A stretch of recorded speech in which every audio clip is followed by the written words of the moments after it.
Hi, this is Sree from Techie Talks AI. Welcome to this video, which is the second one in our RAG series. In this video, we'll see how we can efficiently store those chunks so that you don't need to chunk and convert them to embeddings every time before we query the large language model. Okay, so here, let's begin. So here we have the sample knowledge. Let's run it so that this knowledge variable has our knowledge string. Normally, we don't do this in production. We use libraries to load the knowledge from PDF or text files or remote URLs, etc. So knowledge variable has the knowledge string, which is a collection of multiple lines about our company. Now what we are going to do, we are going to chunk the knowledge. So again, we will use our manual chunking mechanism, which will split the knowledge with a chunk size of 15 and with overlap of 2 words. There are several chunking mechanisms which we will see in our subsequent videos.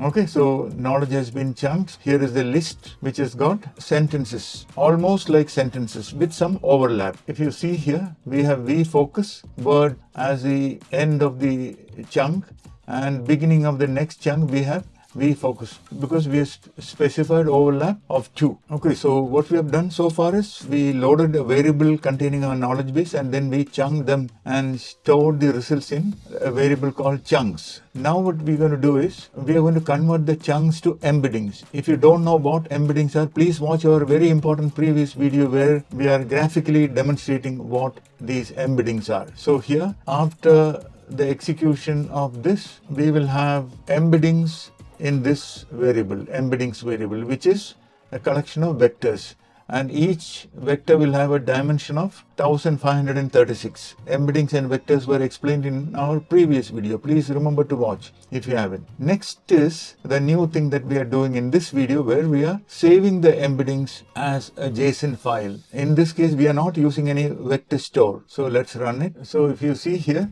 it says embedding saved to JSON vector, and we have created a function save embeddings to JSON vector store, but actually this is not a vector store. This is a file that saves the vector in the form of a JSON. So this is not optimal, but in case of a smaller knowledge base which you want to save without having the overhead of having a vector store locally created or a remote vector store like Pine, Cone, etc., you can use this mechanism. Now what we are doing, we are validating if we actually have chunks, and then for this function we are providing the embeddings, chunks and the file path. Why do we need chunks? We are also storing the chunks corresponding to each vector in the JSON file.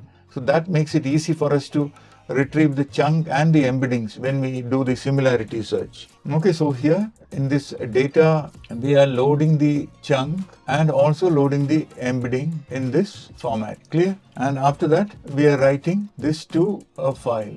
Okay, so if you look at the files, you will notice that the new file has been created. Let's delete it and run it again to confirm that the file is created. See here, let's double click to see how it looks. So this is the local JSON based vector store where we have the chunk. See this? We have the chunk, which is nothing but the piece of text from our knowledge base. Then we have the embedding or the vector. So if you see here, we have the chunk, which is the text that we created from our knowledge base. Then we have the vector or embedding, okay, which has got 1536 dimensions or coordinates. And if you see, after 1500 coordinates, you will notice the next chunk. So for each chunk, we have the vector stored in here. Clear? So that is what we have done. Now what is next? We are going to use this local vector store for our querying. Before we can query, we need to ensure that the query is ready and we have also converted the query to a vector or embedding. So that is what we are doing here. So the query is, what is your company name? So the query embedding is available here. Let's print it. So here we have the query embedding, which is again 1536 long. So we need to ensure that the query embedding also matches our chunk embedding. Now we are ready to do our similarity search. So here we have the load embeddings. What this will do is, this will read the file and load the embeddings in this, load the chunks in here. So advantage of using such a file system is we only need to chunk and create embeddings once. So subsequent queries, we only need to call this function. So that saves tremendous amount of time. Clear? So we are loading the embeddings and the chunks. We are not creating the chunks again, or we are creating the embeddings again. Clear? So that part is clear now. We are calling the retrieve relevant chunks using cosine similarity. What it does is it will take the query embedding and go through all the embeddings to find out the closest matching embedding, and then pick the corresponding chunks that is also there in this same array. Clear? The cosine similarities in this list, and then it does sorting and it picks top 5 chunks, and then it returns the chunks after joining them as a single string. Clear? So moving forward, we are calling the load embeddings function. So here we are calling the load embeddings, which will load the embeddings into embeddings and chunks.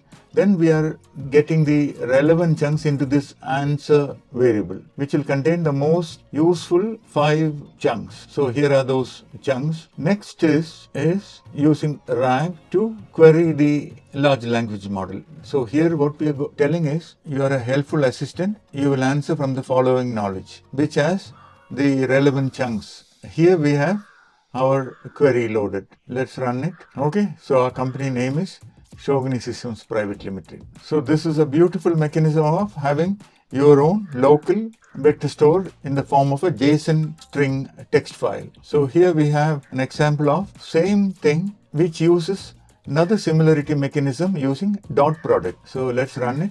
Okay, same thing happened, no change. Only thing is the mechanism used to pick the relevant chunks uses dot product. We are using Numpy libraries dot product to get the distance between the vectors. Same thing, we are getting the answer. So that is a short video on using local vector store. If you have any questions, please mention in the comments section. See you again with another practical videos. Remember, all these videos are practical, which can come handy whenever you need it, and the code will be available in the description. Thank you for your time, and see you again in the next video. This is Sree signing off. Bye bye.